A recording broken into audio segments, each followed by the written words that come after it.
ಅಪ್ಪ ಬಂದು ಏನ ನೀನು ಅಂಗಡಿ ಹತ್ರ ಯಾಕೆ ಹೋಗಿದ್ದೆ ಹೇಳು ಫಸ್ಟ್ ಅಂಗಡಿ ಹತ್ರ ಯಾಕೆ ಹೋಗಿದೆ ಹೇಳು. ಯಾರು ನಿನ್ನ ಅಂಗಡಿ ಹತ್ರ ಹೋಗೋಕೆ ಹೇಳಿದ್ದು?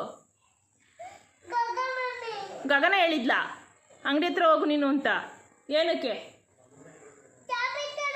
ಯಾವ ಚಾಪೀಸ್ ತರಕ್ಕೆ? ಹಾಂ, ಚಾಪೀಸ ತಿಂತಾರೆ ಯಾರಾದ್ರೂ? ಹಾಂ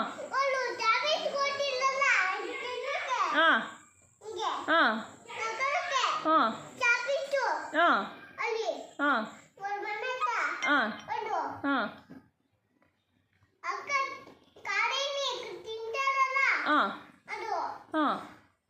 ನೀನು ಯಾಕೆ ಅಂಗಡಿ ಹತ್ರ ಹೋದೆ? ಚಾಪೀಸ್ ತರಕ್ಕೆ ನಿನ್ನ ಹತ್ರ ದುಡ್ಡು ಎಲ್ಲಿತ್ತು? ಎಲ್ಲಿತ್ತು ನಿನ್ನ ಹತ್ರ ದುಡ್ಡು?